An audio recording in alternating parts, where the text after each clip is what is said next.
record. You know who's there with us? I don't know if you know Sean Daniels, who ended up writing with Rodney Yeah, Rodney Jerkins. Jerkins. Yeah, Sean yeah. passed away, man. God bless him. He's a good friend of ours. He died in an auto accident, but man, what a wonderful soul, great person, man, loving cat, and had the most amazing writing talents.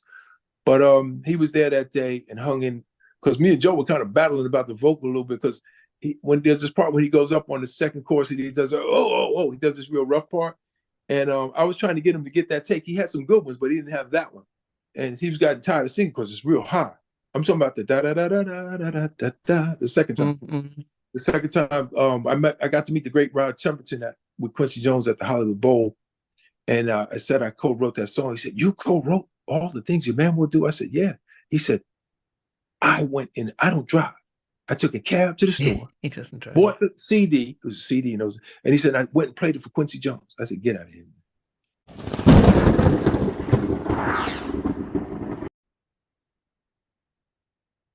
Hello, everyone. Just welcome you to another edition of Halftime Chat. Must be the music. And today I've got another special guest. He is a producer and songwriter, and his name is Joshua Thompson. A lot of you might be familiar with some of his biggest hits, collaborating with Joe.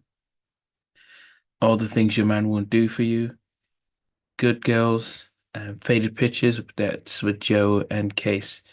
And he's worked and written things for Luther Vandross, Babyface, Alicia Keys, Joe, and 702, and a number of others. So it's going to be great talking to Joshua as a producer and songwriter, get to hear his story, his journey, and so we'll be able to just understand his process for writing and just really celebrate his career. Do that.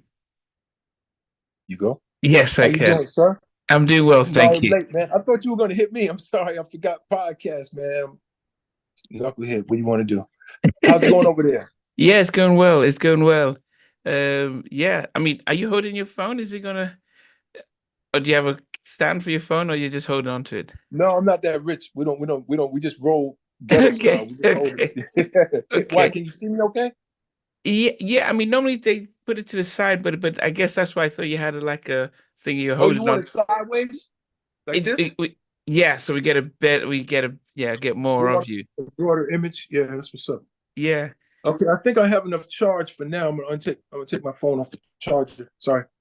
How you doing over there, man? What's going on in England? Yeah, it's going well. It's just 5 minutes past 10 at night, so not too bad right now. Yes. Oh, that's like you 6 hours. Yeah, that's right. Do you Yeah. know my So friend Jolly and Skinner? He's a great writer. He co-wrote "I Want to Know" with Joe. He lives in England. okay, no, no. Don't Want to Be a Player. You know that song? Yes, yes. Yeah, he co-wrote that, and "I Want to Know," one of Joe's major pop hits. Okay. Jolly and Skinner. He's written a lot of stuff. Love Scene. You know that song by Joe? Yeah, yes. Yeah, he lives over there. He's a good friend. We write triangulate. So I'll be in New Jersey, Joe will be in LA, and he'll be in London. We'll be on the phone writing all the time, all the time. Even It now, is. even to this day. Yeah. Yeah. I mean, we can definitely start off because we've got an international audience, so it's always good to get a picture of where you were sort of born and raised. I'm from Orange, New Jersey. I was born in North, they call it the Bricks. And The it's a Brick wonderful City, or is city. that different? Yeah, that's Bricks. Yeah, Brick City. Yeah. Okay, Red Man. I Born in always North. remembered him talking about Brick Presbyterian City. Hospital, man, 1956, bro. I know I don't look it. Yeah. You know what it smooth like a newborn. What did Bruno say? You know? No, I'm just kidding. I'm just kidding. Okay. But yeah, good times. Yeah, I mean, I guess with there's and how far are you from say place like Paterson, New Jersey? Patterson's right up the hill there. It's just past Montclair, a little further up. Okay, There's a and I great educational facility up there, Patterson State University. Wonderful that jazz program. yeah, and I mentioned that because a number of my previous guests, the guys from Rift, the Mhm. boys from Lean on Me, Rift, a number of members from Blackstreet, Chauncey, and Levi. Bernard Bell, Regina Bell, Yeah, Levi. I know Bernard. I know Regina. I don't know Regina that well, but I know Bernard really well. He passed. That's my boy. He's a Yeah, great he got guitar past. player, great keyboard player. That was my man. I loved him, man. We used to go to Yeah, his house in Englewood, man. And he used to sit in at this club out there. And there was a jam out there, and he used to bring his guitar. I said, "You can't play no guitar, man, because I'm a guitarist." So I just messed with him because he's a keyboard player first, but he could Mhm. play. He could actually play really, really well. And I used to just tease him. Bad dude, Bernard Bell, man. He co-wrote that Remember the Yeah, Time remember for the us. Yeah. time, a lot of Teddy's kissing game, yeah, Oh yeah. Oh a yeah. lot of stuff for guy. So, Sad he died so young, man. I was really saddened by that. A lot of yeah, these young brothers, we got to take care of our health as a collective, not just one, all of us. yeah, no, definitely, yeah. So he was definitely a big miss because, as I said, as a big fan of New Jack Swing, he was somebody that we all knew because he did a lot of stuff with Teddy and then with Yeah. Today and I know the other groups and stuff. But yeah, what was it like growing up in your neck of the woods? It was wonderful, man. It was music everywhere. I learned from a guitarist named Johnny B. Lawson. Unfortunately, he passed away recently. And he was a blues player, had played with James Brown, Little Richard, and Wow. others, but he didn't like the way he was treated at the time. So he kind of moved on and did his own thing. And he kind of did the bar scene for years, but he was loved by everybody. Everybody loved JB because he had so much soul and such a great groove. And he had a wonderful personality. He was gregarious and he knew everybody. And he was just so down home. He grew up in Georgia and he came up here early. He was in Vietnam and got injured, and they thought Wow. he was dead. He was in the morgue. They were sending him to be buried, and the guy said, "I think this guy's alive," and he moved because he heard him say it, and he tried to move. He moved a little bit, and the guy they checked him, they found out he was still alive and he lived. Wow. Then my friend I was walking home with school with Freeman Lawson. We were in the 8th grade or 7th grade, and I walked by their house, and JB was in the front room playing "Thank You for Letting Me Be Myself" by Sly Stone on the guitar. And at that moment, I had an epiphany. He said, "This is what I want to do. This is it. This is me." And I asked him, would he teach me? And he did. To the grace of his heart, he taught me with no compensation or anything. And I used to bug him, man. I'd be there 8:30 in the morning, waking him up, 8:30 at night, trying to stop him from going to sleep. I mean, I was just really there. So after about 6 months to 9 months of that, I was able to teach myself. And then I went on my own and started learning. But what a gracious family. I miss his mom and all of them. Just a beautiful family, the Lawson family. Wow. I mean, so are you saying that music was in your household as well when you grew up? My father was a big fan of Paul Robeson. He was my godfather, the great Paul Robeson, the tenor singer, freedom fighter. He was one of the first Black activists, one of the first Black actors, the first Black actor. He played Othello on Broadway and worldwide Wow. for the crown houses of Europe. And he was tight with the Roosevelts and everything until Wow. Senator McCarthy blamed him of being a communist or accused him of being a communist. Oh, goodness. And then they had the big hearings and all this stuff. He said, "I've never Yeah. been a communist, and I'm more for America than you are," because he feels that, and so do we, that Black people have are owed a big debt for helping build America on our backs. Yeah. So Paul Robeson spoke out about that, but he didn't just speak out about Black people. He spoke about women. He spoke about the Irish miners. He spoke about the people in Spain who were fighting Franco before World War II, when he saw it going bad, that Franco was becoming a dictator type person. Wow. So he went over there and sang for the Spanish. Paul Robeson was just a lover of all people, and he spoke 25 languages fluently. Yeah, Wow. phenomenal person. Wow. I mean, having that sort of heritage around you, I mean, was music something that you always gravitated to, or did you have other interests growing up? Man, I like to play sports like most kids. I played football, a little bit of basketball. I was better at football at the time. I got into basketball a little later. But I did get to see the Knicks win, not in person, but on television when they beat the Lakers to win the championship in 72 and 73. So that was pretty cool. Or it might have been 71 and 73. Don't quote me on the exact date. I'm a little older now. I'm 68 now, so I know I look young, But anyway, so my dad was a freedom fighter too, and my mom was white, Maggie Thompson. My father was Black, Ernest Thompson, and they fought for freedom. They desegregated the schools in Orange and Jersey, as well as many other things. They worked with Mayor Coleman Young from Detroit and with Paul Robeson and others to fight for rights of all people. My father fought for women's rights as early as 1930. Wow. So people coming out talking about they fight for women's rights. He's been doing that. The Thompsons and others have been doing that for years. Not just Black families, white families, coalitions of all kinds of races have come together to help people have a better life. So growing up with a white mother and a Black father was how in New Jersey, how was that? Well, you hear some crap sometimes. Oh, he ain't really Black. He like, and there's other people who say the the white people would give it you one way and the black people would give it to you another way. So you was getting it both sides. But I knew I was black essentially, even though I acknowledged my white side. My mom always said, listen, when you're in America, you're black. Trust me, if you ain't 100% white, you're black. So my mom, and she was white, she told me that. So she understood the politics of it, you know. Wow. It wasn't a sentimental thing she was saying. It was the reality of consciousness in America for a young black man. Yeah.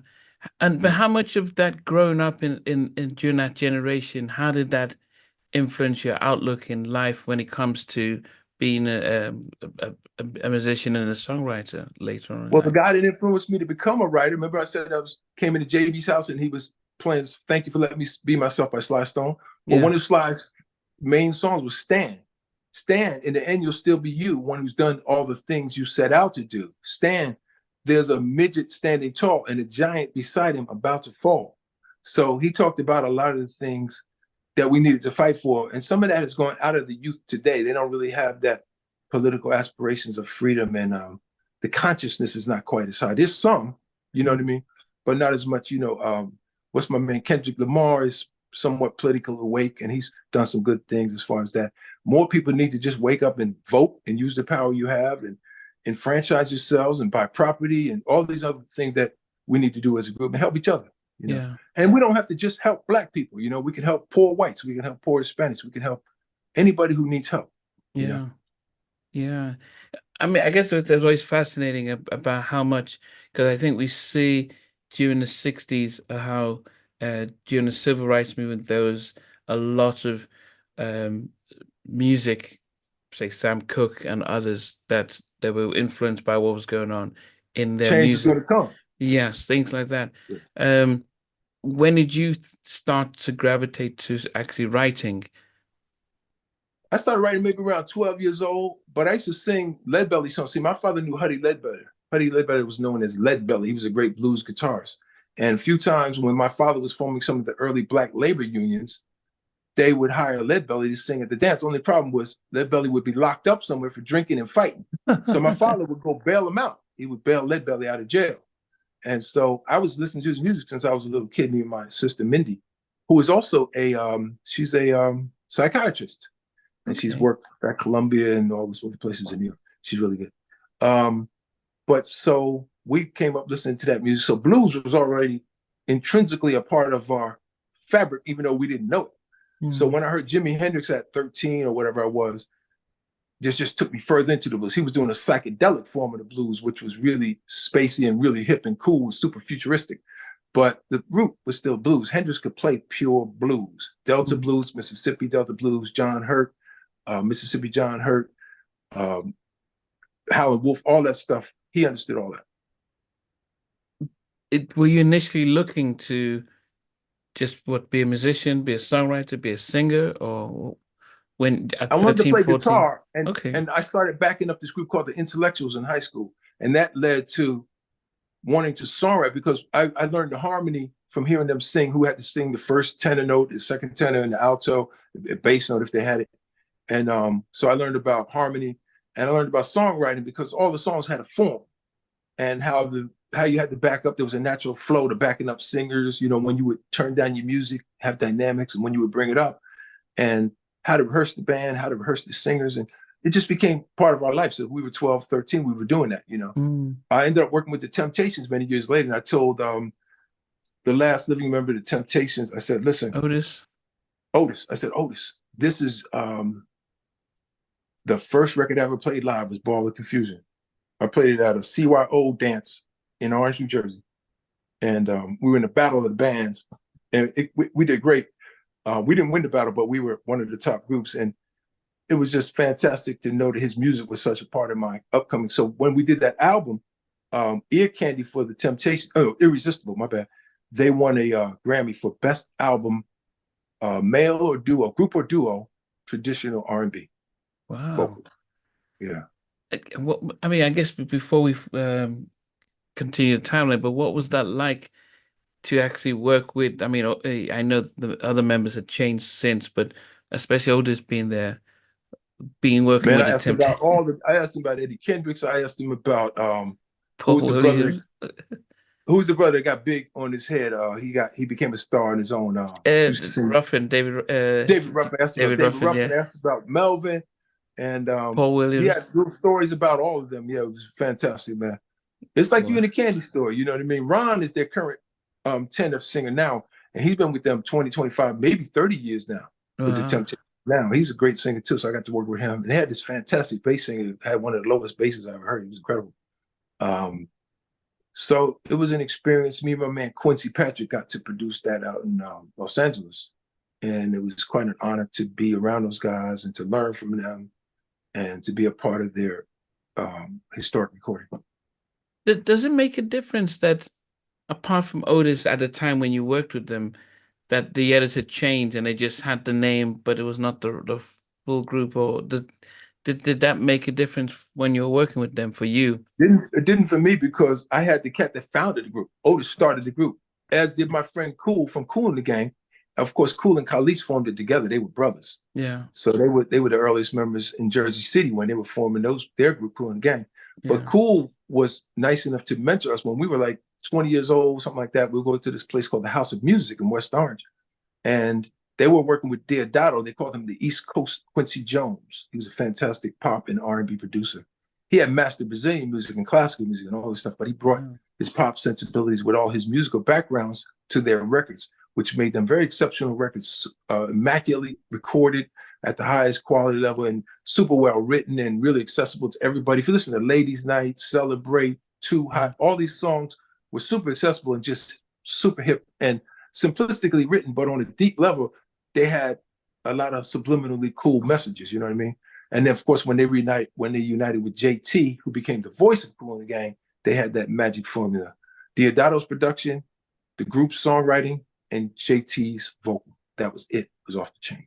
Yeah. Well, how did you meet up with them that you got to be mentored by them? Well, we used to go up to the House of Music because we were local kids, and Irene and Charlie Conrad, who used to own the House of Music and run it, were nice enough to the local kids to let us come in because they knew one day we'd be clients and we'd be musicians, and they would develop us. They kind of let us hang out and be a part of their scene. It was really sweet.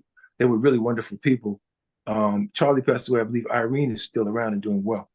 But the House of Music was a great place. Meatloaf recorded Bat Out of Hell there, and I think George Benson mixed Weekend in LA, and a lot of great records were made there. But a bunch of Celebrating, all those records were done there. Get You Back Up Off the Wall, you name it. So we used to hang out in the lounge, and then we got to meet Charles Smith, was my great friend, who was a really great jazz guitarist. So we had a common interest in jazz guitar because I was a young up-and-coming guitarist, nowhere near as good as he was. So, but the first record I ever played on guitar was Cool and the Gang by Cool and the Gang, right? So Charles Smith, or they call him Clayton Smith, he was the original guitarist who did all those parts. And he was the main guitarist on all the records that you hear. Unfortunately, he passed some years ago. But a great friend, a great human being, and a great musician. So we're getting to a point where you've been influenced to start to get into writing and playing guitar. Was singing ever part of your repertoire back then? I tried to sing and I actually had a pretty good range, but I would never develop it. I could hit a high G in my falsetto and a high A, maybe a B flat in my natural. But I never thought that I could sing. Because people said, well, you can't sing, you're not a developed, because you may have the range to sing, but if you haven't developed a style, they think you can't sing. But if you actually took the time and started to learn the inflections and the moves and the riffs, you probably could have become a singer. So a lot of people have innate talent that they don't develop because other people tell them, Johnny, you can't do that. You're not good in math. You're good in geometry, or you're good in languages, but you're not good in math. So they tell these kids and they limit them. We do it as a group, as a society. So we shouldn't do that. We have to learn to expand. Well, you might be good at that, Johnny. Try it. You know what I mean? Or Janie, or whoever it is. Try it out. See what happens. See how you like it. And let them experiment and find their own level. So you're saying back in your time there was no one encouraged you to say, why don't you sing? Because I would have thought that would be everyone's dream to be My in the mother tried spotlight. to encourage me. She said, go to chorus. But I thought chorus was kind of soft. I didn't want to be considered like a punk kid because I was into football and stuff. I wanted to play ball, and I didn't want to be considered like, kind of timid kid going to chorus, and the other kids would tease you, So I should have, looking back, my mother was right and I was wrong. But you're a kid, you're influenced by peer pressure. Peer pressure is a big thing at that age. Maybe it's better. I don't know. Maybe I'm better behind the scenes. You know, like my father said, I'm the kingmaker, not the king. Okay. I used to say that all the time. But when did you really take writing serious then? When did that become? Because you said when you had Probably around 14, 15, somewhere in there, around in there. Because we started working with the singing groups, and then we started getting tired of doing everybody else's songs, even though they were great. We do Temptations, Earth, Wind and Fire, whatever. Okay. And then Curtis Mayfield and Impressions, so many different cool groups.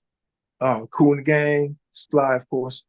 And then after a while, you say, why don't we write our own song? We could do something kind of like a Sly vibe or like an Al Green vibe. And then you start messing around with some chords, and next thing you know, you're drifting into your own little song, Ozzy Brothers, whatever it is.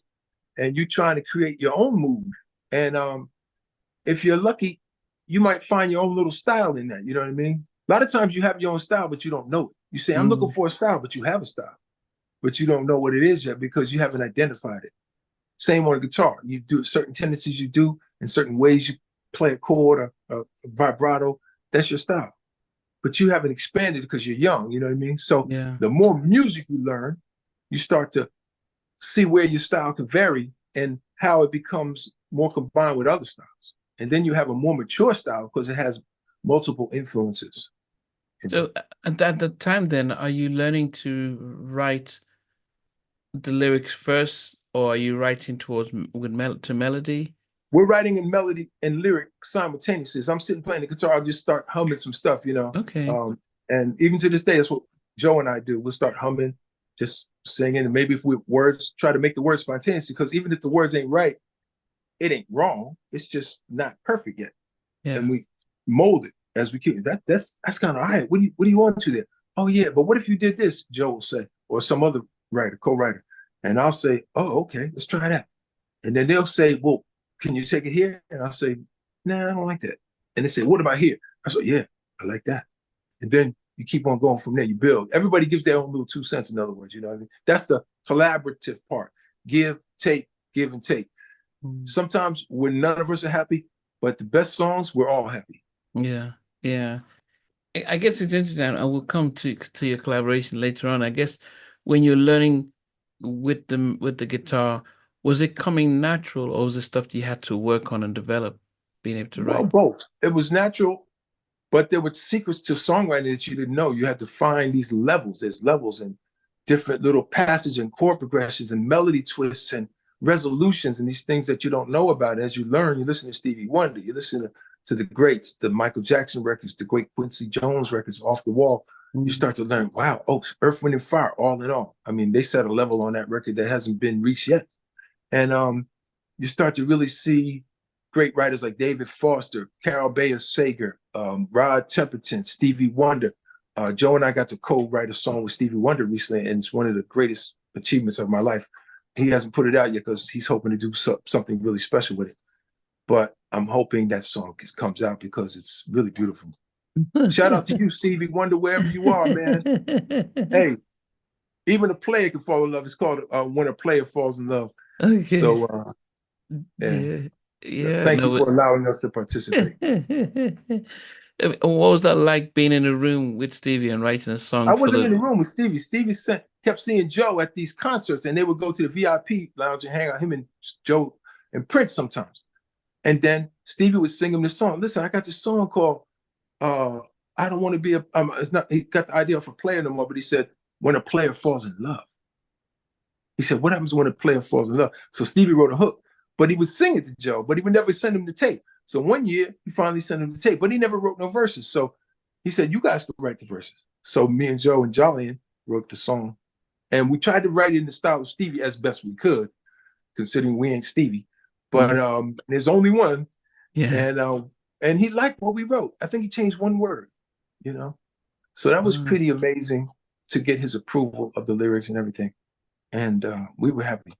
Has he recorded it? So Joe has a recording of it, but he's hoping to get Stevie to sing on it. So Mr. Stevie Wonder, please come and sing on that song with Joe. The duet would be incredible. Okay. I know you have a lot of things to do and you're a busy person, but Joe Thomas and I would be so thrilled, and I think the world would be thrilled to hear those two great voices together. Yeah. And we owe so much in our writing and in our careers in debt to you from teaching us all how to follow, really creative pathways and not be restricted harmonically, melodically, or in terms about what we speak about, whether it's social or injustice or whatever it may be. Love.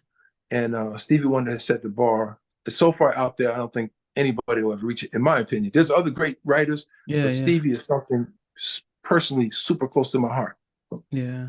And the fact that he's transcended generations from being little. Okay. Sorry, I lost you for a second. Yeah, he's transcended generations. I'm going to plug my phone in so we don't lose.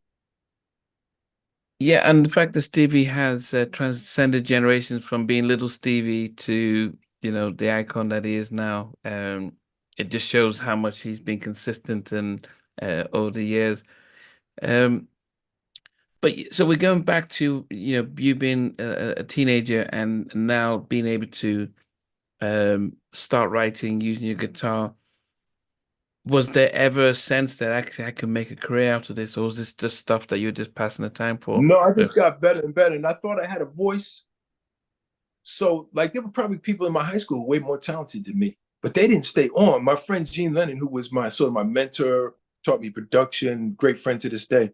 He said to me in the beginning, he said, listen, if you have stick-to-itiveness and perseverance, you'll outlast a lot of people who are more qualified to make it, but they'll fall out of the race due to a lack of endurance. So if you don't have the stamina to go all the way, don't do it. But he said, if you want to do this, you got to stick in it. And he was 100% right. There were times when I wanted to quit. I thought it would never pan out either artistically or financially. I didn't get into it for money. I got in to make great music and make myself feel the wonder and the joy of making music. And then later on, I realized, I ain't got no job. What am I going to do? You know what I mean? So I went to this job interview and they said, well, can you be a court stenographer? I said, no. They said, can you teach geometry? I said, no. They went down this list of 200 things. I said, no to everything. I said, wow, I'm gonna have to find my own way and make this work on my own. I said, society has no place for me as an artist. I said, well, what about teaching guitar or music or something like that? I said, we don't have any of that. I was like, oh, wow. So that's when it hit me. I said, bang, you're on your own, son. Wow. So what did you end up doing? Music. I ended up how did you? I mean, how old were you when you make that career decision to say, okay, now? Well, I did little jobs. Like I was a bouncer and I did data entry at the hospital and security, different roles like that. But it never panned out as far as, because I knew I was supposed to be somewhere else doing music. I said, oh man, what am I doing here? How am I going to get ahead? I saw this thing with Eddie Murphy, was interviewed either on Jay Leno or Johnny Carson previous to that. And they said, Eddie, you made it, you're one of the biggest stars. He said, did you ever have a plan B? He said, no, I never had a plan B because I never wanted to fall back. He said, I only wanted to step forward. And I said, wow, that's good. So I said, so it's like being on a tightrope with no net. You got to make it to the other side. See what I'm saying? So that was my plan. And it sort of worked out. But then, I guess, are you living at home? I mean, because I think financially, oh, how yeah, you paying? My mom was like a saint. She put up with all our music. We used to jam. We used to have musicians from all over. We had this wonderful jam session that would happen. And everybody talked. This is kind of New Jersey, New York famous. So people would come from all kind of places to sit in. Because when you're 17, 18, 19, 20, 21, you want to prove that you're worthy to be one of the cats. You know what I mean? So cats would come. We'd have jazz jams and funk jams and fusion jams and all kinds of stuff. And so everybody wanted to make new connections with music. And music was much more popular to play an instrument in those days. It was more popular. So it was quite a thing. And my mother put up with all that noise. And my good friend, Victor Jones, a great drummer, his mom, Happy, she put up with the noise as well, because we used to jam down at his house sometimes in East Orange. So it was an amazing time. And without such loving parents who seemingly had like earplugs in their ears, I don't know how we would have made it. You know what I mean? They didn't just enable us; they backed us. You know what I mean? They didn't just enable us. Yeah, I mean, I guess that's the as you mentioned, when you don't have a plan B, that makes a difference. But also, if you actually do have some talent, I'm sure that can be recognized as well. And then it's like, well, And during the time you came out, there was a lot of great musicians and bands from Functionate, Earth, Wind and Fire, Cameo, Gap Band. So there was a sense of actually there's a lot of people that you can look to, and it could be possible, I guess, that might have made it a little bit easier for Well, having a people were actually signing record deals. There were budgets. You could get a record deal. It wasn't a dream. It wasn't a fantasy. You know, in those days, if you're trying to come out and get a record deal today, you better have 10 million followers or something like that. So it's much more difficult in that sense today. On the flip side, everybody has their own TV station, their own YouTube, their own, TikTok and IG. So if you'd have told me 10 or 15 years ago, listen, you could have your own TV station, you could have your own blah, blah, blah, short thing like TikTok for short stuff, and you could have all these different formats, multimedia formats, and you control them, you run them, and they're free. I would say, get out of here. That's crazy. Yeah. But look at you, what you're doing with your podcast. You're reaching so many people, and it's amazing that the technology is there for everyone. So it's a double-edged sword, like everything in technology. Could it be bad? Could it be used for good or evil? Or should we use it for good? You know what I mean? It depends how humans use it, and there are good humans and there's humans that get shifty and shady. So like anything else. So let's try to do something good with it. That's all I could tell you. Yeah. So I guess then when you've got support of your mom when it comes to, okay, you can stay home while you pursue your career. She said I could stay home, but she didn't say I could quit high school. I did that on my own. My father had passed away. I was a bit depressed. I said, I have to turn to music for solitude. Music is my sanctuary. So I started studying 8, 10. I remember one day I played 17 hours and my fingers were bleeding. And I said, oh, this is good. Now I'm getting somewhere. I'm starting to feel like I'm making progress, But music was my sanctuary where I could go, because I didn't know, without a father, where are you going to go? You don't know what's going to happen. You're only 13 years old, right? You don't know what's next. So music became the thing I was holding on to.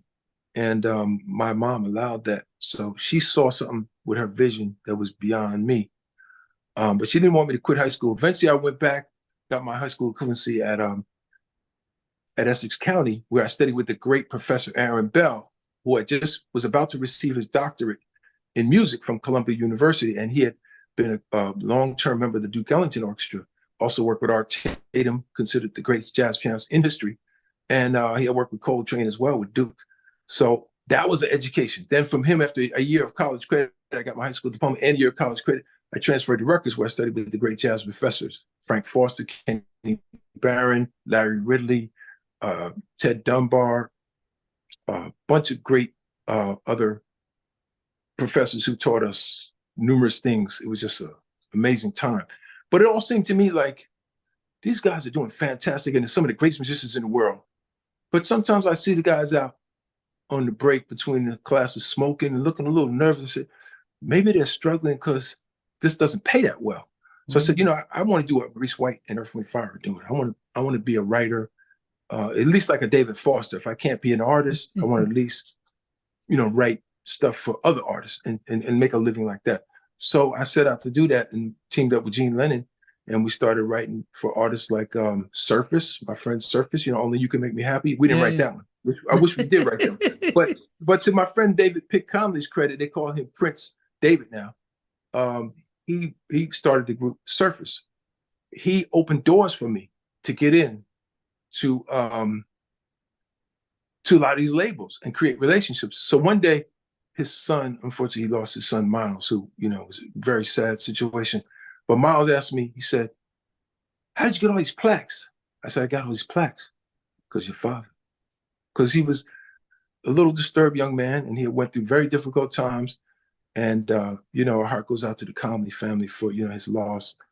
But I was trying to let him understand your father's a giving person. He's really a beautiful person, and you need to build your relationship with him, So it was tough, but I wanted to give back something to Pick to his, son, so they understand I have a lot of respect for this guy. He doesn't just take for himself, he helps others. And that's what I need to do. I've opened up other doors for people now that I've been able to get through a few. And so if we each do that, then we're helping more people get ahead. And it doesn't take much to do it. A phone number, a call, a suggestion, little easy stuff, Which sounds right, and it sounds a lot of communities do that, but unfortunately, a lot of stories that I've heard from some of a majority of the artists I've interviewed, especially late 80s and the 90s, where people took advantage of them because they didn't their limited knowledge of the business and the industry, and months or years later, it's like, oh, so I've lost all my publishing rights and I don't own anything. And so that's sort of the history we see about the industry. So knowing that, I mean, going back to yourself, then, if you have the vision and dream to be a successful songwriter like a David Foster, do you then go in knowing and educating yourself about the business of the music side? Because it's one thing to write hits, another thing to own it and get paid for it. Well, people like Pitt Conley, not Steve Arrington. What's Steve's last name from Slave? Man, Steve Arrington was the singer. Steve is from East Orange. Anyway, he was the originator of Slave, the group, the founder. And so he went even before Pick to the labels. Then Pick started meeting with labels like South Soul and Ken Carey, who was the president of South Soul. And he started putting out little independent songs like Falling in Love and stuff like that, which did pretty well. We had another one called Your Ex Wants You Back. It was a small hit in England, tiny, tiny, tiny, but it did pretty good in France. So when Pick went over there recently, there was 1,000 kids lined up with vinyl about 2 years ago in France. And like, this record came out in 1980 something. We couldn't believe it, man. So you never know where your music is touching, you know what I mean? Yeah. But yeah, educating yourself about the business is a big part of it. I was fortunate to have mentors around like Cool and Tume, other people in the music business. Kashif, I got to meet them. Later on, George Benson became a great personal friend and mentor. And he's still my guitar hero. And, you learn a little bit from each person, you glean. And then I was taught a lot by my manager, Alan Molina, but this was many years later. I didn't have Alan at first. My first deal with Universal MCA, I negotiated that deal myself and hired a lawyer. And it came out okay. But when I got to work with Alan, he was a master of the publishing industry and knew all the ins and outs, knew all the players, knew Clive, knew everybody. Charles Goldstock and all the people, CFO of J Records. So he was able to do proper deals that were more fair and equitable to the artist. And I had earned more of a track record by then. So, you build up as you go what you're going to earn, you know what I mean? Just like any other job, you get a pay raise when it's due. Mm-hmm. So you have to go, scrape it out, claw it out for a while. Because Kashif was one of the others who wrote a book around the understanding all the music things business. You better know about the music industry. Or better know. It was expensive. It was $80 though. I thought it was a bit high for most musicians to get. You know what I mean? It was a great idea though. I don't have the book. I guess $80 was a lot in those days. You know what I mean? But Kashif was a great dude. But you said you learned enough to make sure that. Whoa. Yeah, you said you learned. Yeah, you said you learned enough to make sure that actually you had an understanding as actually the things you need to put in place with ownership. Well, I was fortunate to meet a great young attorney named Carl Guthrie. Carl Guthrie was the younger brother of Gwen Guthrie, the great soul R&B singer. Gwen Guthrie passed away. You did some work with her, yeah. Yeah. We did a song called Outside in the Rain. And then Pick did the big one, Nothing Going On But the Rent. He did the big one with Glenn. And unfortunately, we lost Gwen. She was such a sweetheart. And what a voice. She had an angelic voice. But she taught me, working with Gwen, she always had this 6-girl background. She said, you can't beat them 6 girls. So she would have 6 girl, like backgrounds behind them. And she said that 6 tracks was always good for her. So I learned so much from. So you're learning everybody you're with, you know what I mean, along the way. Gene Lennon taught me so much. I mean, if it weren't for Gene Lennon, I probably wouldn't have made it in the music game. I picked up so much great information from him. But he was a super stickler for ultra perfection. He was a stickler. And I became like that. I became sort of a junior version of Gene in that regard. And I don't regret it. Nowadays, I'm a little less super intense as far as trying to get everything super perfect. But I do try to maintain a standard, you know what I mean? And what it is that you learn as you get older. The big ticket items are where you got to keep the standards high. The songwriting, the vocal performance, the emotion. It's not about having everything super perfect, like on a linear logic scale, geometrically, symmetrical. It's not that. It's about moving people. So if you can get the big ticket items, some of the small stuff can be overlooked. And this is years of just watching and learning from other artists and other producers and writers. Yeah, what moves people at the end of the day. Mary J wasn't the biggest technical singer, yet she had soul. She was able to move people emotionally. She told a story about a girl from the hood that could do better and became this huge, immense international star, right? But as Mary went along, she became a better singer. Mary evolved and taught herself more vocal technique and how to control her voice more. When she was young, she was, it was a little roughy here and there, but she always had the soul and the story was still there. So what's the bigger picture? Being a great technical singer with no feeling or having more soul? I think the soul is still the bigger picture. Okay. Yeah, that does make sense. I remember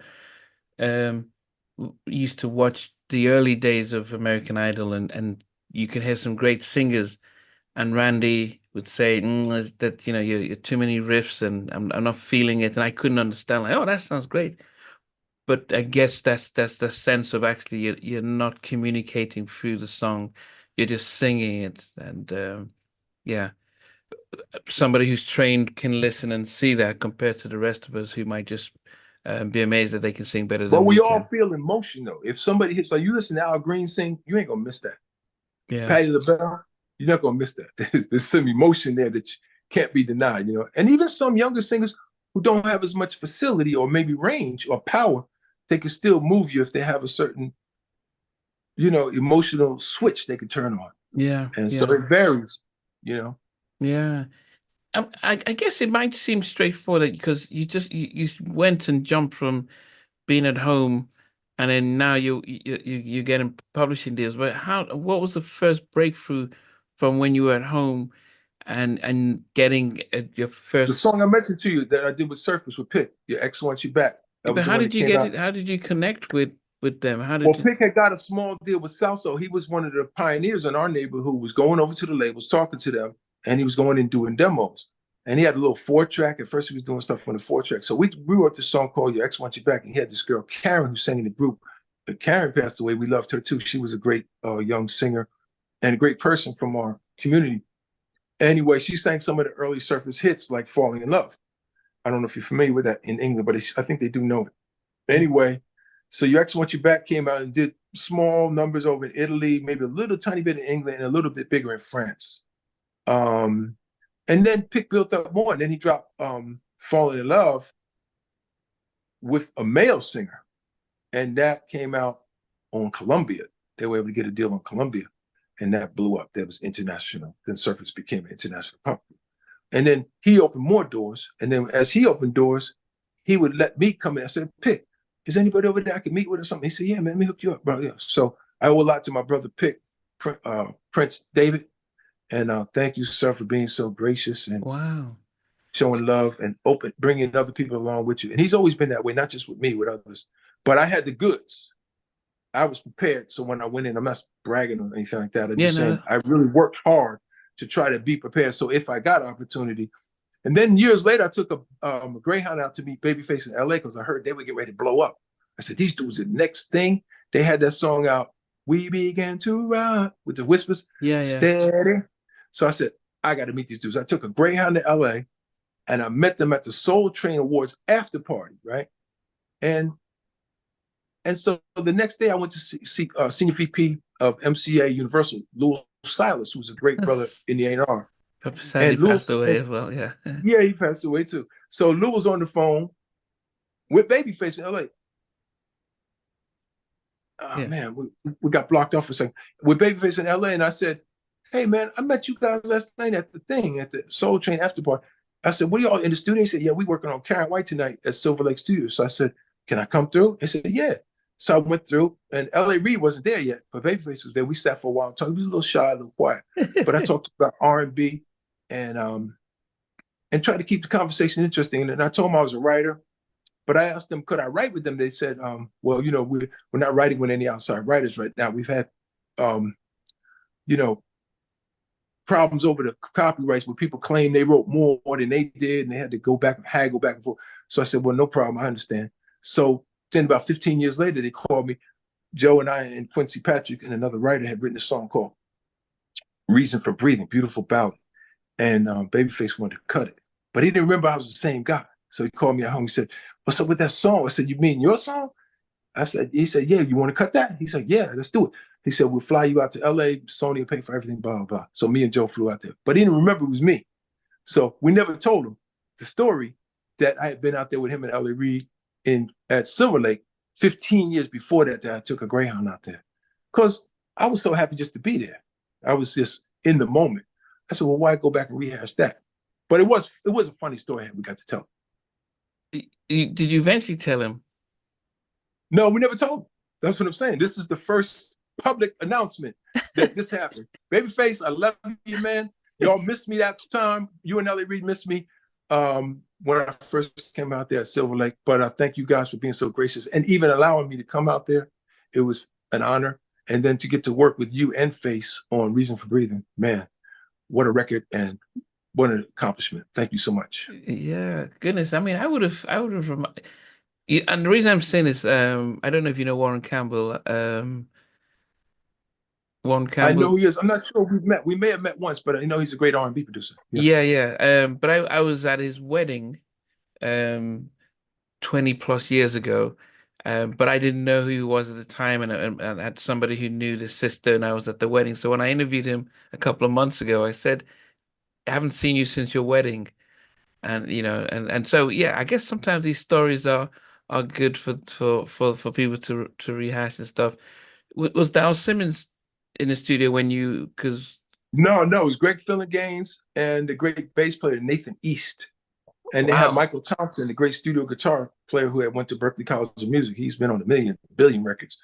Michael Thompson, sorry for spilling that coffee on your pedals, man. Yeah, pedal setup, and I was getting the coffee, and somehow my coffee slipped off the thing onto his pedals. Like, oh man, here we go. But anyway, he cleaned it off. I know he had to be a little mad, but he handled it very professionally, and I apologize probably 20 times. But sorry, Mike, about that, man. Hope your pedals all work. But he did a fantastic job. The Michael Jackson music director. Yeah, Greg Fillingham. Yeah. Babyface only used the top level cats, so he had Greg come in and do the piano. And it was a track that required that type of playing. Which track was that you saw them record? Reason for Breathing. Yeah. Oh no. I was running when you saw the Karen White, when you saw back when they were recording. They were working on Karen White's album. Yeah, I wasn't doing any of my music. They were working on Karen White. They allowed you to sit in the studio, or what? Yeah, Love's Rendezvous. They were working on all that stuff. Yeah, Superwoman, that record. They allowed you to watch the recording, or what did they? Yeah, Love's Rendezvous was the song they were working on. L.A. Reid was doing some additional drum programming, some tom-toms. Yeah. Okay, wow. Great. And but then was Lul? Did he get you any gigs at that time? No, he didn't give me any gigs at that time. My music was still developing. I think it was raw. I think I played my stuff for Babyface. He would have heard Promise. And he might have said, you're close. You just need a few more clues. You need to write bigger hooks and blah, blah, blah. But he could have brought me along. If he wanted to tutor me at the time, it would have made a tremendous impact on the rate and speed of my development. Okay. However, that didn't happen. I had to do it the slow way. But still, listening to great records like his writing and David Foster and Stevie Wonder, you're going to learn eventually. If you have it in you, eventually it's going to find its way. A lot of people talk about David Foster. In fact, when I interviewed Chucky Booker, he talks highly of David Foster. Some people just know him for some of the big ballads he did with Celine Dion and others. But how would you describe David Foster as a producer, songwriter? Oh, he's a master producer, master songwriter, man.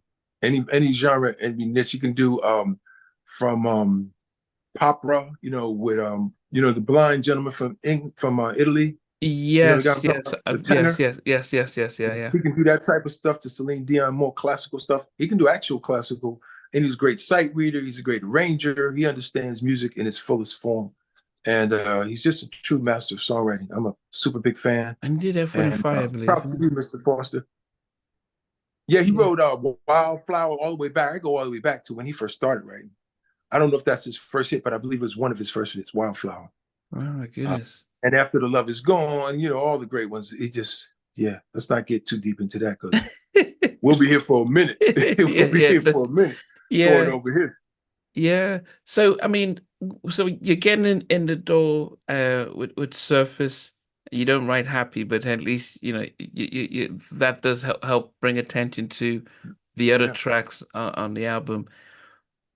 How are you then pacing yourself? Are you just excited to get stuff placed, or Well, are you? I started meeting with A&R people and publishers in New York myself, and Gene Lennon and I and another guy named Derek Cullett, we were developing our own writing sound. So we went over to MCA Universal. Unfortunately, Danny Strick, who was the head of the New York office at the time, became head of Sony International and MCA Universal Worldwide or something like that later.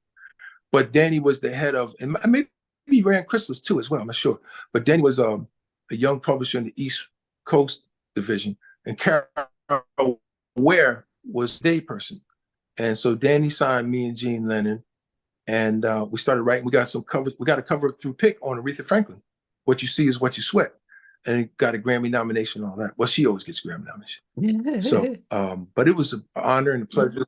Yeah. So then we did some stuff with Rebe Jackson and Freddie Jackson. So we had a little run in there with MCA. But when that deal died out, there was a lull for a few years. Then I met Joe. Okay, so before you get and to within Joe, the first within the first 5 songs. Yeah, now so before you get to Joe, Go when you did stuff with Freddie, Rebe, and Aretha, did you get to actually record with them, or is it that you write the song, they hear it, and they find I somebody didn't else? go to Aretha. My friend Pick recorded the vocal on Aretha, but I worked with Freddie Jackson. He was hilarious, great sense of humor, and so funny, and really super professional. What a great voice. I worked with Freddie on 2 songs for his 6th album on Capitol. I think it was called Time for Love. And that was the first time I worked with a platinum artist. And then Aretha. And then we got to work with Rebe Jackson, who Michael Jackson had just made a big hit on called Caterpillar. That was a big. Was it Centipede? Remember that? Centipede, my bad. Yeah. Centipede. It was Centipede. You're right. I knew it was one of them. Yeah. And that was huge. So Danny Strick said, hey, she got a big song out, this pop song, so I'm gonna sign you, because we had another song coming out on Rebe called Plaything. It ended up going pretty good. It was my first top 10 on the R&B Billboard chart. It was top number 7 for like 4 weeks, Columbia. Wow. So it wasn't a big hit, but for me, it was a breakthrough to the top 10 of the R&B world. So it was like my debut to the community. And then later on, we had to transition to the pop world. And in these times, are you doing just the writing, or when did you start moving toward doing the arrangement and working on the production side? Oh no, we were doing arrangements and production all the time. We were doing that from the beginning. Every time, once we got demos, me and Gene were doing production.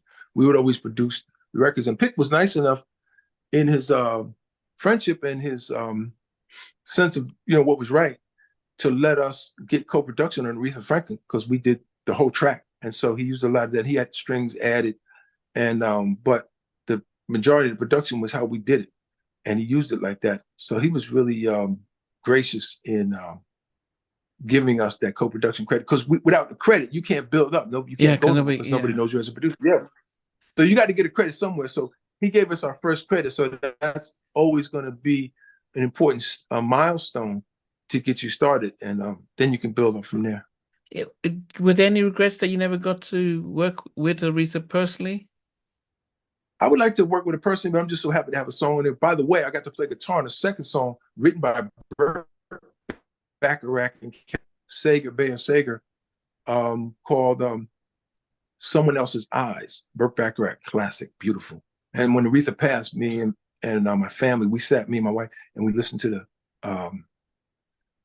Someone Else's Eyes record, and everybody just reminisced, because it's just a beautiful song. It talks about a woman who is trying to be her own independent woman, but she can't see the world through someone else's eyes. She has to see it through her eyes. So she needed a certain amount of self-determination. It's a beautiful story. Anyway, they wrote that, and Aretha killed it. But I got to play guitar on that. Marcus Miller, the great bass players on it, and Pick did the production. And they had some nice strings and stuff on it. Listen to it one day if you get a chance. Aretha Franklin, Someone Else's Eyes. Wow. Yeah, I mean, So no regrets, baby. No regret. yeah, no, no. As I said, it's those are they're singers and they're legends, and there's Aretha Franklin. It, I guess I want to Yeah. understand when you decided to co-write as opposed to being, okay, I'm going to write the lyrics and maybe get somebody who might be good when it comes to, say, the harmonies and stuff. How does that work when you collaborate as a songwriter as opposed to, you know, doing it mostly by yourself? Um, well, you get the camaraderie and the energy because each person brings their own energy to a record. So if you feel a little depressed about not making it yet, you might put that behind you and go off the energy of the group. So you sort of feel a camaraderie, like we could do something. So far it hasn't clicked, but there's something out there for us, you know? And that's what we thought with me, Gene Lennon, and Derek Culler. And I wrote with Pick, and I wrote with all the writers who wanted to write with me. It wasn't until I met with Joe that one of them turned into a super big record. Yeah, and I guess what is fascinating about what you're saying is that there wasn't that sense of, well, if I write it mostly, if I write all of it by myself, I get most of the publishing, but I'd rather create something that's Now memorable. we just share equal. We always do equal shares when we write. Unless somebody like spends 9 months on a record and they got 99% of it written, then they may take a larger share. But other than that, we split everything equal. That way you never have any arguments. Jam and Lewis stayed together for what, 50 something years because they split everything down the middle. That was why it worked. You never have any arguments. Everything's equal. Okay, and but you're saying this with such confidence, but that is very much a rarity, the Jam and Lewis situation. Even the Neptunes are now And that's out. why they went that far because the other ones don't, because they always end up arguing. Yeah. So, Where did mhm. you learn, and how did you guys form that not just the that trust to say, you know, what, for us to succeed, we need to make sure that we support one another in there. Because everybody has their own contributions. Gene Lennon opened up the technical world to him. He didn't write as many lyrics and melodies as I did, although he did have talent in that area and he could make great comments and suggestions to make the songs better. But his thing was the studio. And he designed our first studio. We built it together. It took us 11 months. It was a very difficult task. And we were able to put a studio in a garage. A friend of ours, Brian Smith, had a garage that he wasn't using. We said, well, what if we build a studio in your garage and you can use it when we're not there? So he gave us a 3-year deal. I think we overstayed a little bit and kind of overstayed our welcome, maybe like 6 months to a year. But the studio was there for everyone to use when we weren't there and whatever he wanted to do. And special thanks to his family for helping us get our start. And Gene knew how to design studios. He had worked with Warner and Atlantic years ago. I think it was Atlantic Studios, designing studios. So he already had that technical side. He was an engineer. He understood microphones, signal chain, signal path. He knew all that. So and then just taught me all the fundamentals of production. How things needed to be precise. How to get clean recordings and all this cool stuff. So we learned that, and it was a learning process for me. And we all learned together, and that's how it went. Even Derek Culler, who was he had been in the group on Philadelphia International when he was in high school. They had a hit called "Thank You," and that was a bit of a hit while we were high school kids. So how many kids have a hit out while they're in high school? So Derek Culler became the lead singer in Color Scheme when I got signed to Columbia. Unfortunately, that record never came out. It got cut. The new administration came in and put all new A&R in, just right when we were about to drop the record. But that's how it goes. Yeah. So that's when we doubled my efforts. And after that's when I met Joe. Okay. So I guess it's, and I guess it's tough for I want other songwriters, even groups to as they're listening to this, because this is very important because as I mentioned, some of the groups that I've interviewed, they've had issues when it comes to the longevity of the group because of, somebody who did a lot of the writing, sort of took on most of that, and it kind of brought a wedge between the rest, and so everyone splits down the road. And I noticed groups that are successful like U2 or Coldplay. If you look at any of the credits on their records, it's written by U2, written by Coldplay. So they're splitting it equally among the four of them. and you can see the success of the group longevity as well. Was this something that you learned through your family or so, or did you see Jam and Lose and think, they're successful with just a handshake, so let's make sure that we work together Yeah, like if your this? word ain't good, ain't no contract gonna help you. Not to say people shouldn't have contracts, but if your word doesn't matter, then you don't need to be around those people anyways. You gotta have some substance to your character. So when you make your commitment, that was it. You give your word. So yeah, we always stuck to that. Wow. How long did that partnership last? Oh, that was about 3 years while we were at MCA Universal as a writing team. Durkee got a deal on Sony. For some reason, Danny Strick didn't follow up in signing him when I originally said I want you to sign the three of us. He just signed me and Gene. And Derek ended up having a bunch of #1 hits. And I took him over to Sony, got him a deal over there. He had a bunch of #1 hits. I said, Danny, you should have signed him. But anyway, it was about a 3-year deal, but I still appreciate Danny Strick for giving us a deal so young because it really taught us a lot about the game. Wow. And he was a gentleman for taking a chance on us. I can't say we blew up and made the deal successful, but we didn't lose money because those songs are still out there earning to this day. You know what I mean? Yeah. So go ahead. And you mentioned that then became after the 3 years, was it you needed to find a new deal or what happened then? Yeah, we needed to find a new deal, but it didn't happen right away. So I kept on writing and developing and writing with different collaborators.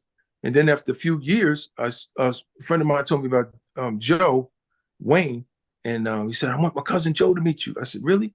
So What year was this? I met Wayne on a Wednesday. He was a keyboard player Oh no, and what a year? great producer. I don't know what Oh year. man, this was 95, I believe, 95. Because that's the year we wrote all the things. So then Joe called me that Wednesday, and I went over there Friday, and we decided to become a production team, a writing team, co-produce, co-write. Okay, has he already come out with his first album?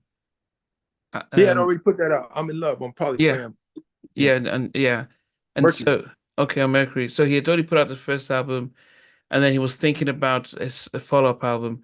And when he meets you, what becomes the well, how did you what's the connection that he says, yeah, let's become a writing team? Well, I played my guitar, and I played him some of the songs I did with Aretha and Surface and Reby Jackson and Freddie Jackson. He said, "This is good stuff, man. We need to write together. Let's form a team." I said, but if I co-write it, I got to co-produce it. I don't want to do it any other way. So he was down with that. And that's when we started working together. So about 5 songs in, we wrote all the things.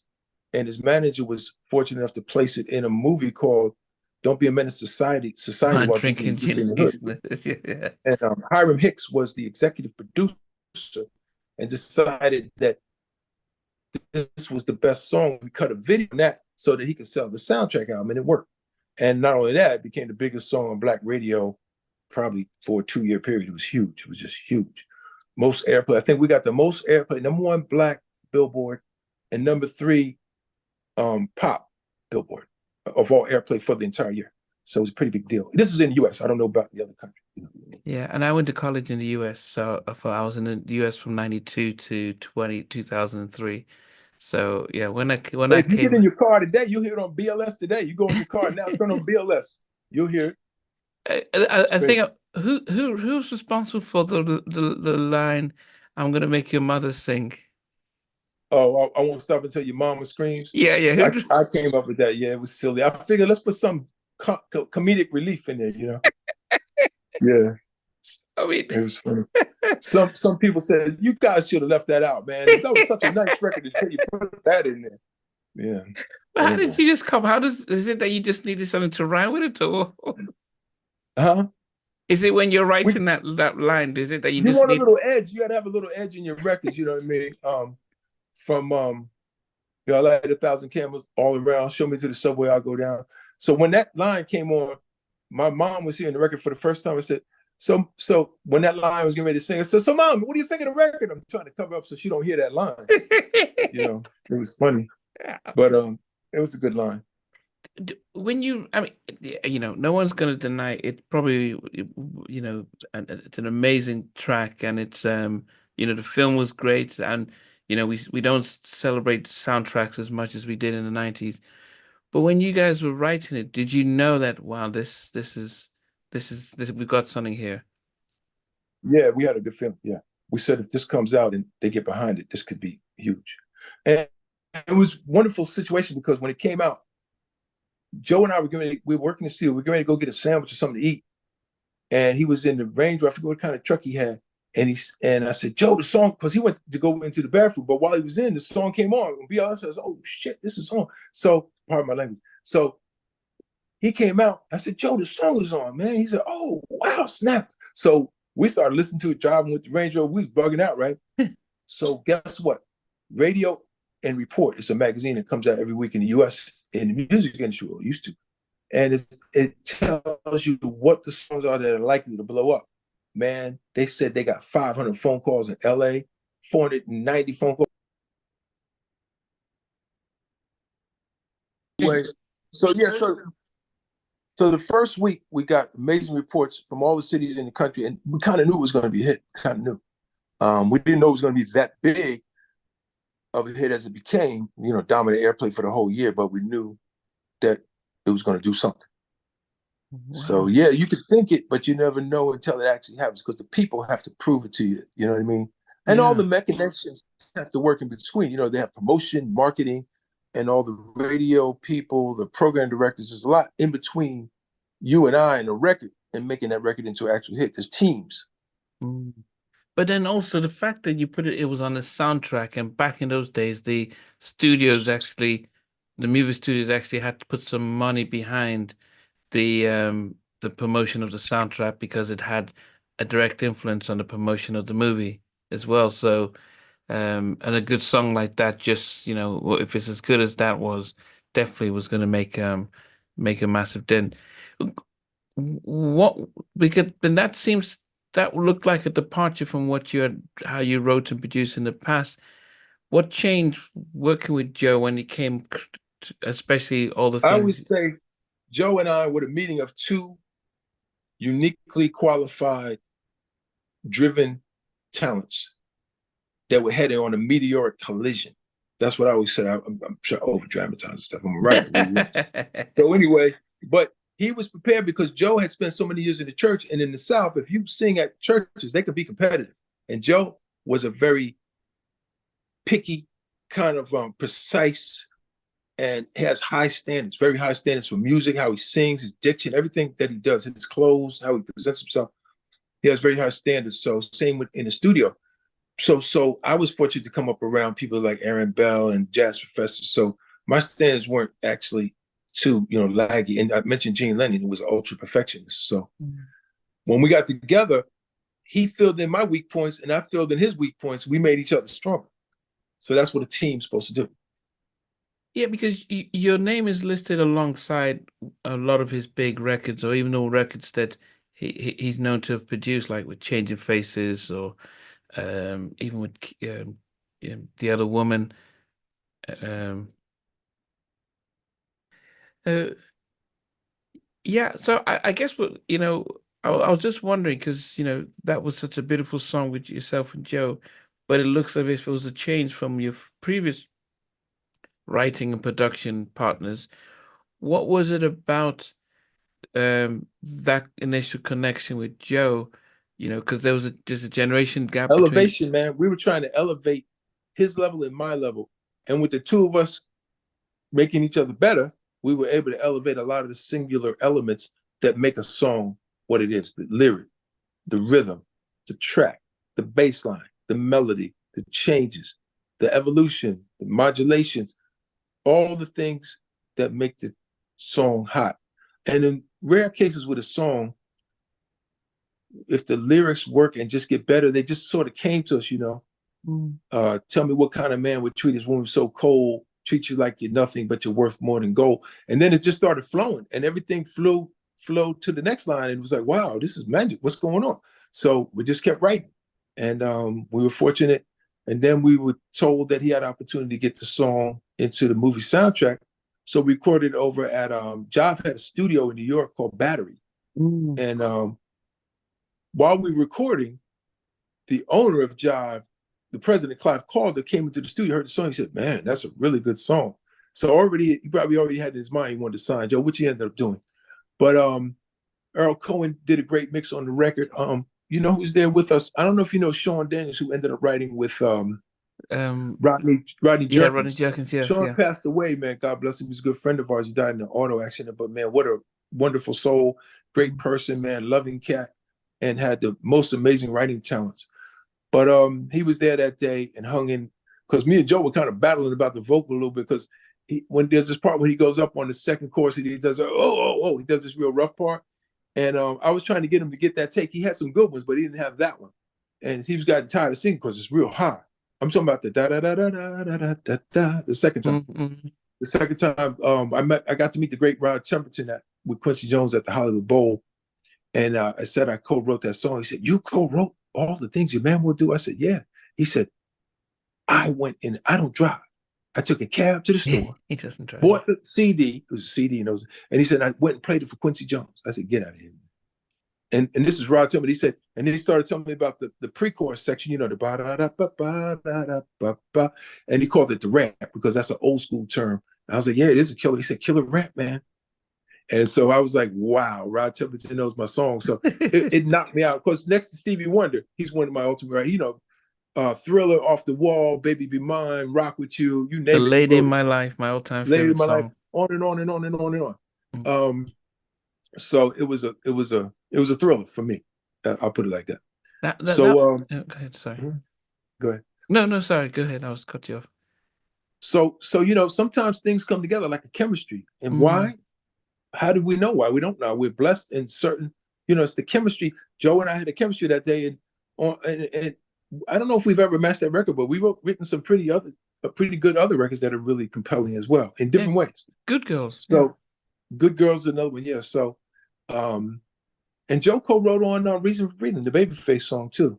One day you should get to check that out if you have time. But in the meantime, so we continue to write to this day. Joe's about to drop a new album shortly, and I'm hoping that we have compelling music on it that will move people as much as it moves us because we love it. And so do we have all the things? Maybe not, but it's a really good, probably a better album than he's ever put together in terms of the balance song for song. You know what I mean? I don't know if we have a singular one tune that's as dynamic and unusual as other things, but we got some really good songs. I think that on balance, this is the best writing I've ever done. Yeah, and we'll get to that new album. And I just wonder, because did you guys when you were doing because I think what made that is it All That I Am? Was that his sophomore All That I album? Am. I'm not a writer on this beautiful tune, one of his albums, yeah.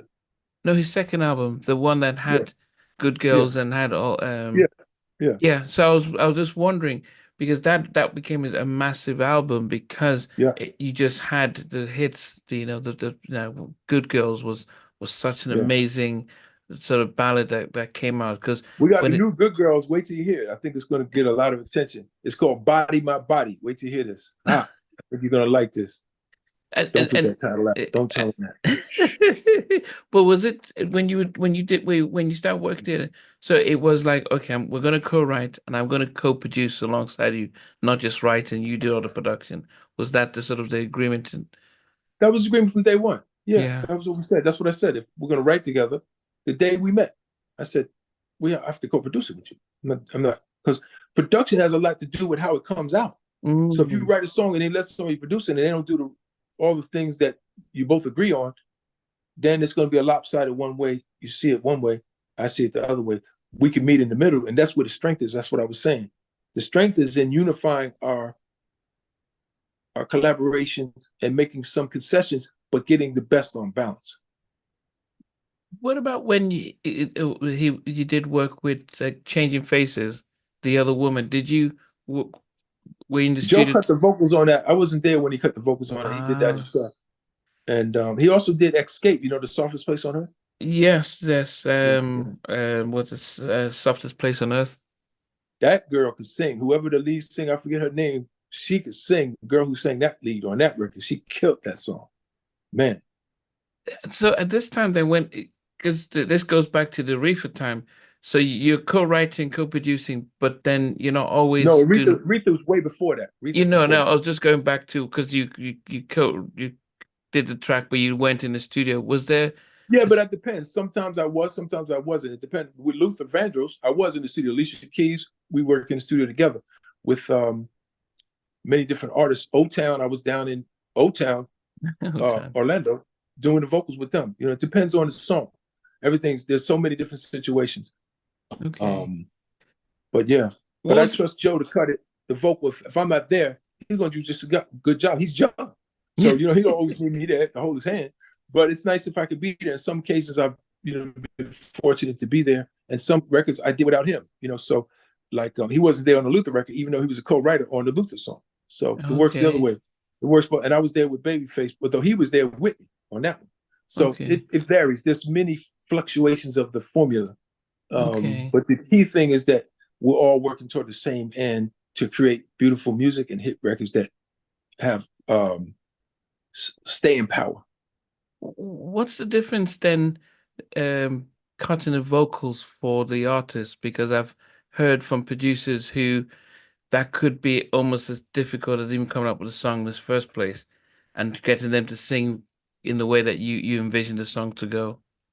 It's personalities. You can have a person. I have a 1A type aggressive personality, so sometimes I have to learn to tone it down and be more diplomatic, and that's something I've learned over years. Barry Eastman is a great hero of mine who always had this wonderful bedside manner with the artist. So not only would he make one album with him, he'd make five albums with Peebo, 6 albums with Freddie, 5 albums with I forget the female artist they work with all the time. But you get the idea. He would always have these return work. And I would say, Joe seemed to be the only one that wants to work with me again because I'm a little strict on the vocalist, you know what I mean? So over time, I've learned to be more lenient and see different points of view. And, I got to work with John B. and Tyrese, and it was wonderful to work with them. So that was pretty cool. So Yeah, I guess when you're describing yourself as a producer with the artist, because we heard from the artist's point of view about how some producers can be a little challenging. What was it about yourself when it came to the vocal production that you're reflecting on now that I'm just actually, a stickler for perfection. I came up listening to Earth, Wind, and Fire, Stevie Wonder, Michael Jackson. Come on, man. It's got to be better. It's got to be right. If it doesn't make me move in my soul, I want to get chills on my backbone. If I don't get that, it ain't right. You know what I mean? So that's the standard. There's only one bar. We're trying to live up to that bar. You know what I yeah, mean? So I still hear it that way to this day. Now, in my opinion, there's a lot of great talent in the world, in the youth today, but the bar is not as high. mm, The talent is there, but they're not driven to be as excellent. They're not driven for excellence as much as, to me, the artists of that era, because there was so much competition. If you were coming out with a record at the same time as Charlie Wilson, you better be bringing it. You know what I mean? Brian McKnight, on and yeah, on, and artists before that. So we're not even going to mention Aretha. You know what I'm saying? We're not even going to mention her or Shaka. I got to work with Shaka. Hello, Shaka. How you doing, lady? She's looking fabulous today. Have you seen Shaka Khan lately? Yes, yes, She's in shape, yes. doing her thing. She looks great. Um, A track that people might be surprised that you worked on was Eddie Murphy, Put Your Mouth On.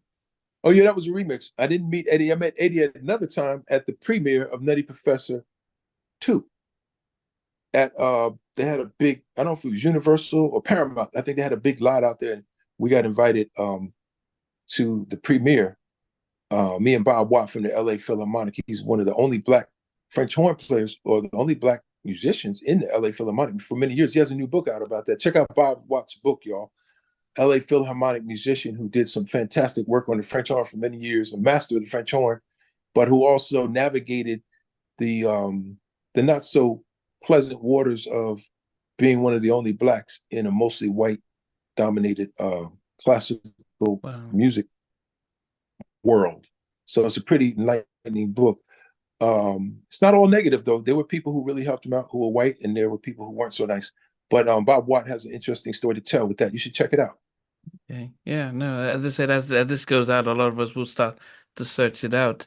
Um, th- I guess there was a question that a lot of people had because I interviewed Tim and Bob and we spoke Hmm. about their track "Missing You," and then there was some contention that they said, being in the studio, they were there with Joe, but then you're listed on the credits and like, well, Josh wasn't in the studio, and I guess we never got to hear your side of the story as to that song by Case Well, that was. Me and Joe wrote the lyric melody in the other room while they were in there working on the track. They were in the studio. They gave us a track. We went in the room and said, "Let us get started." So we wrote the lyric melody in there, and then Tim added a line on the pre-chorus about picking up the phone or something. It was nice. It was a great collaboration, very clean, went down well. But So the yeah. four of you weren't in the room at the same time, so No, me and Joe went to write the lyric melody by ourselves because that's how we work. oh, Yeah, yeah, okay. So I yeah. guess yes, I guess that They kind of provided the music track. They provided the track, which was awesome. And then, I had this concept um called Ring Without a Hand, but it was a little too deep. So I said, it says uh da, da, da, da, da, da. You're the woman without a man. I'm the ring without a hand, right? I'm missing you. So we just dubbed it off. I'm missing you, just to kind of subtitle it all and put it all under one umbrella to make it simplify. You know what I mean? But the ring without a hand was the original name of the song. Nobody knows okay. that but me and Joe. Yeah. So, but we said that's too deep. It's like some Sting type stuff because I like all that. Seal and Sting. I like all that kind of stuff. So, but I said we don't want to get that deep on it. So we just simplified, and that's what it came down to, missing you. Okay. Then what was your thoughts about the when Case then recorded it?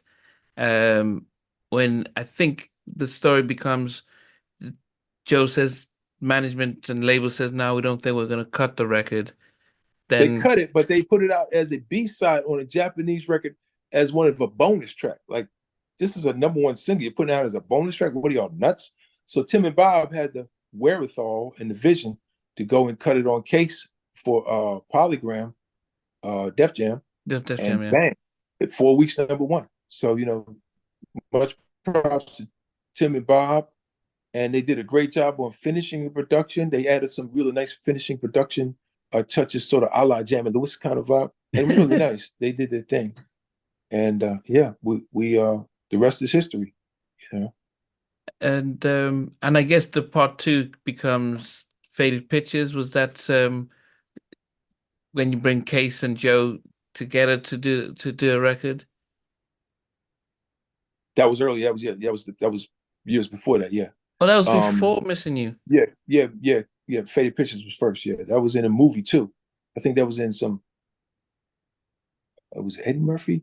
It was in another movie. It might have been um Beverly Hills Cop. Was it Beverly Hills Cop 1? No, not Beverly Hills Cop. Nutty Professor 1. It was in another movie before. It was on the soundtrack of that. Okay. Look it up. You'll see it. You'll Yeah. see it. Faded Pictures. But I wanted Joe to cut it, and then his managers and them worked out a deal where Case would be a co-artist. They do it as a duet. And Okay. it was a really nice job. And when that part, well, Joe does the second verse, so when he comes in, you hear him when he comes in. Everybody knows it's Joe because Case opens it up. It was nice. They really blended good together. Um, I mean, I guess one of my other favorite singers back in the 90s was Chico DeBarge. Yeah, my Yeah. man. I love Chico. Bad Uh, dude. Play Hater We did worked on a song called Play. You heard that? Play yeah, Hater? yeah. Yeah. Yeah. That's a bad record, boy. Never got to. He had some difficulty with his label at the time, and Kedar didn't want to put a whole bunch of money behind him because he didn't know if he was going to stay with the label for some reason. And they ended up putting out a video, but they didn't go behind it and back the song like they had Yeah. originally planned to. So we kind of wasted the record. But my son loved that. My son Avery, unfortunately, passed away from leukemia when he was 17. But he re-recorded "Play It." He has his own version. Wow. One day I'm gonna put it out. Yes, he had a great voice, man. Avery Thompson was incredible. You should Wow. look him up one day. People who are interested in impressions and young artists and rap and stuff, look up Avery Thompson YouTube. He does impressions. He's a really master impressionist. Jamie Wow. Foxx was going to build a whole TV show around him, but Wow. then leukemia was too, devastating. Wow, sorry to hear that. Yes, The thank you. wow, I guess just, I mean, just listening to these big, I mean, how did you see the 90s then when you were and late and early 2000s when these records were just hitting and being top? How does that change you and things when you're now Well, I having? got to the J Records phase. I had a label deal with Clive. My Oh, you manager, had your own Alan label Greenwood. deal. Yeah, he was able to secure a label deal called Tallest Tree / J. And and I was able to do 4 of the first 5 singles for the new instant major called J Records. It was Luther Vandross, Alicia Keys, Santana, um, no, not Fantasia. Santana. No, no, no, no, no. I'm talking about the first 4 of the Oh, first 5. I did 4 of the first 5. wow. Livia, um, Luther Vandross, um, O Town, and Alicia Keys. So they built their label on a lot of my songs, and it was an honor and a really great period of time that we were able to contribute to them building this new major, first instant major in the history of the music industry. And Clive put a lot of trust and faith in our music, and the songs came through. We had a #1 pop with O Town, and all the rest of the songs did well. I think Olivia was close to a gold single.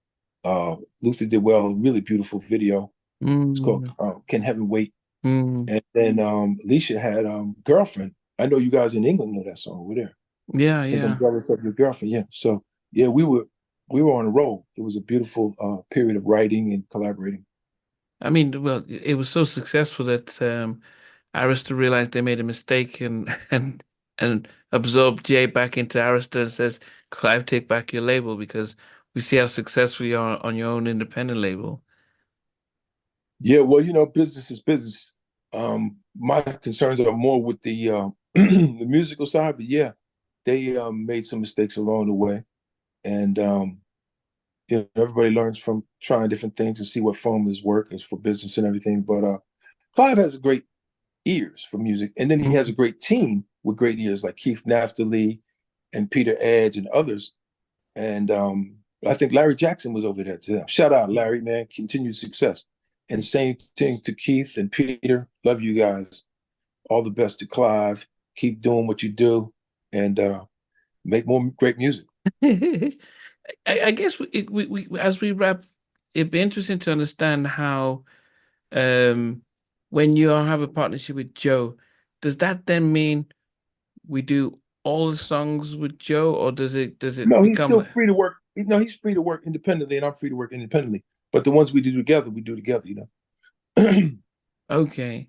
So there isn't that sense of so do you then have a sense of okay, um, we'll do 3 or 4 songs together. If it doesn't cut the album, that's fine. I'll go do something else. There's Yeah, we never sweat it. Music, great music will find a home. You know what I mean? It'll find its own water seeks its own level. You know what I mean? So if the songs weren't good enough, we should have wrote a better song. That's how I look okay. at it. So let's write a better one next time. Matter of fact, let's write a better one now. You got a minute? You got a pen? Let's do it. I'm ready.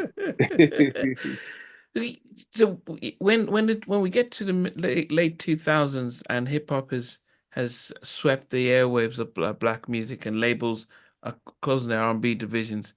As a songwriter yourself, how does that affect your outlet and Hey, hip hop is a great form of black expression. It's a great form branch of black music. It ain't R&B. It's a different thing, but it needed to have its time. Now its time has come up, and if you notice, hip hop sales are going down. That doesn't mean that it's not a great music. Everything has its time, its minute, and its hour. And so, just like humans, we have our flourishing time when we're at our peak, and then we have times when we're mellowing out, and then we may have another peak. So it's okay as part of the natural flow of things. But I'm a hip hop fan.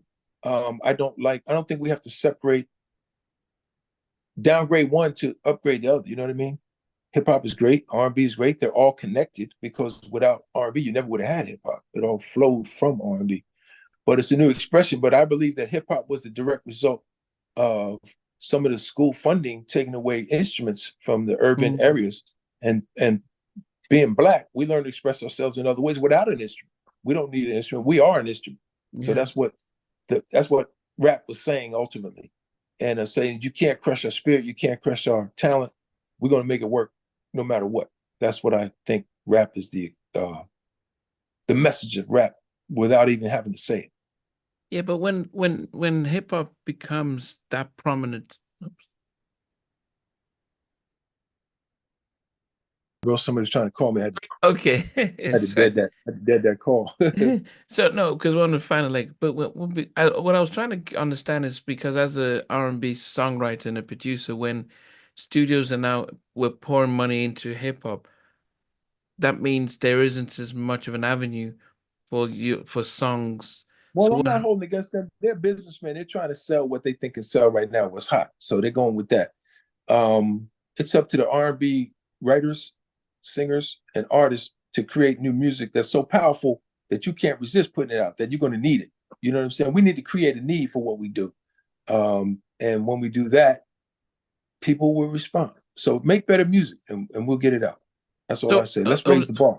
so over the last 10 years, then how were you expressing your as you were writing and producing songs? Where was the Just outlet? trying to raise the bar, become a better writer. I've rededicated myself as every so often to becoming a better songwriter.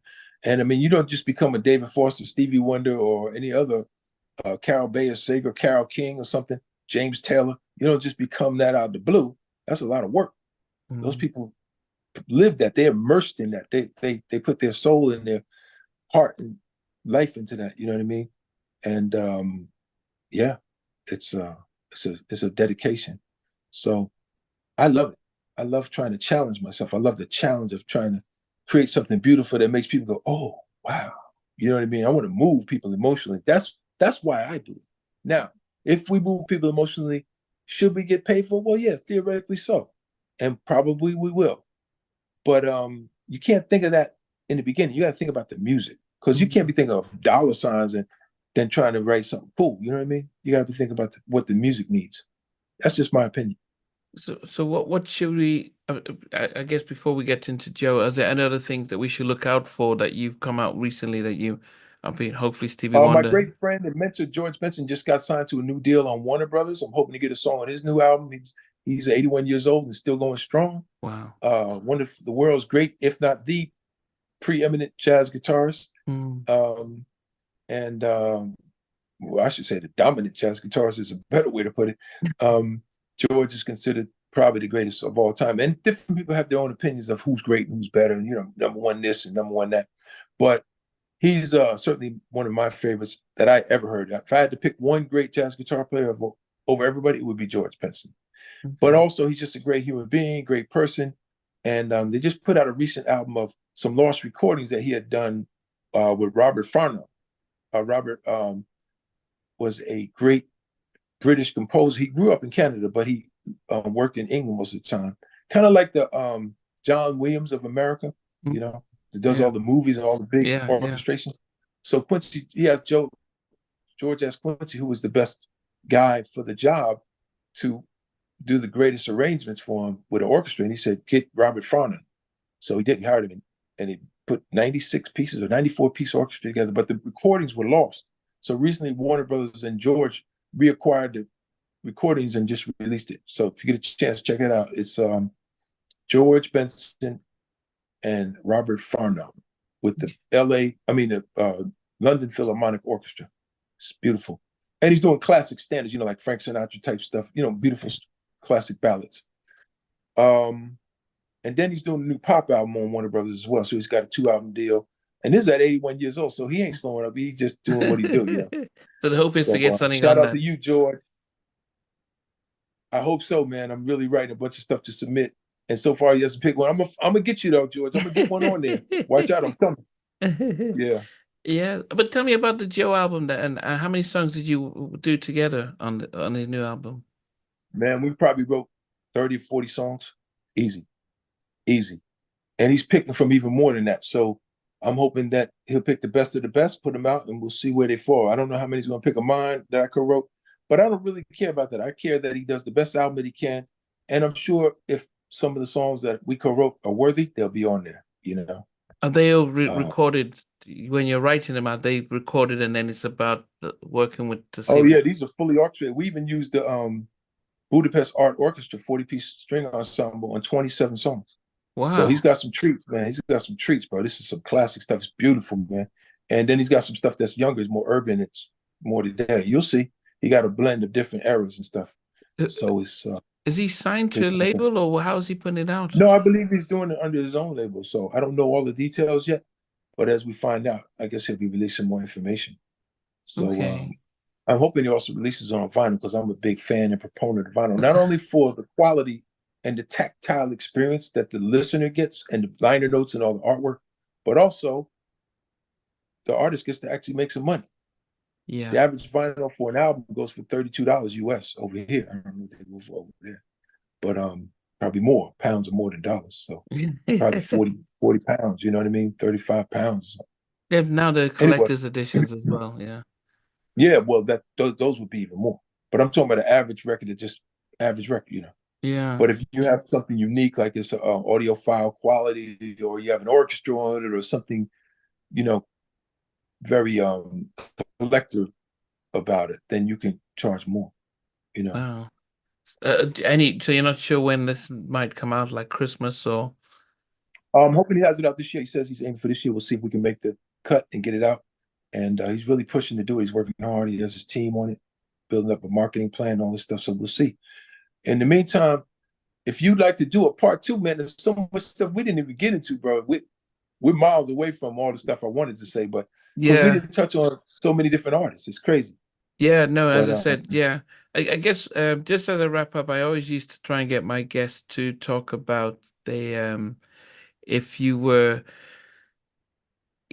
had to pick one of your all-time favorite songs that you've written and produced, that this is the one I'm gonna that I send to the Congress Museum and stuff. Which song would you think you'd put out there? clearly all the things you man will do, without a doubt, without a doubt. For me, "Reason for Breathing" is a great song. You'll check that out when you listen to it with Babyface. But I still got to put all the things because it hits so many different notes with so many people. My sister, who I mentioned, is a psychiatrist, Nnamdi Thompson. She said that you hit a note with women because even if a woman's fully happy with a man, they still fantasize about a guy on a white horse who does some other stuff that the guy don't do. Then the women who are not happy, well, they're looking for another dude, you know what I'm saying? So then the guys wanted to be the guy who did the things that the man wouldn't do. So it worked for guys and it worked for girls. So it was an interesting triangular writing story that kind of had a lot of interesting ways to look at it. You know what I mean? So I'm happy with that, and maybe we can beat that this year. Who knows what's out there in the future? Babyface always says he hasn't written his yesterday yet, meaning like Paul McCartney's yesterday, Okay. and he's still searching for that super duper of all time standard classic record. And I'm also aiming for that as well. So who knows, man? Just keep collaborating, pushing to the top. And then what would be your all-time song that favorite song by anyone? 'Cause I mentioned mine was Michael Jackson's "The Lady in My Life." But for you, what would be your all-time favorite song? Human Nature's one of them. Stevie Wonder knocks me off my feet. I see us in the park, strolling the sun, the sun's in my mind. That's a beautiful record, man. Knocks me off my feet. Oh man, so many Stevie Wonder ones. Overjoyed. Probably might be the greatest song ever written. I don't know. There's some James Taylor songs, Fire and Rain, and Okay, no, some mean music. we just wanted It's one. Just wanted it's one. some mean music out. It's hard to pick one, bro. Yeah. But if I had to pick one, Overjoyed. If I had to pick one just off the top of my head, but I might change it the next day. Okay. Okay, okay, I have to. okay. Yeah, yeah. And then finally, when I do talk to writers and producers, I always like to see who will make their top five.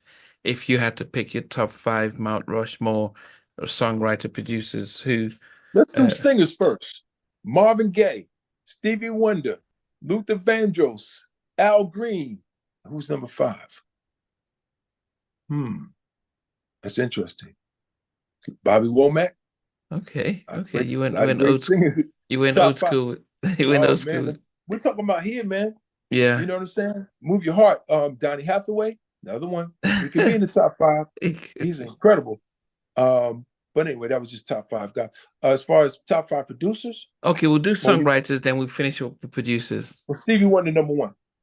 Stevie Okay. Wonder number one. Did you ever hear of Jimmy Webb? He wrote By the Time I Get to Phoenix, and he wrote Wichita Lineman, and he wrote MacArthur Park. Fantastic American writer, phenomenal. David Foster's up there. Wow. He's up there. Who else? Babyface is pretty incredible. He's pretty consistent. Very, very consistent. But I think it might be from another genre. You know what I mean? It might not be just R&B. Are you saying only R&B? No, you're a songwriter. So I'm looking at who would be your top 5 favorite songwriters. It doesn't matter Man, what. I can give you a different top 5. Paul Simon, James Taylor. I can give you a different top 5 every day of the week because I'm a Gemini, dude, so my mind is jumping all around. But if you want to know, my number 1 is still Stevie Wonder. Okay. Always. Probably Paul McCartney would be second. Okay. Where would you put Jimmy and Terry? Oh, them some bad boys right there. I love their stuff.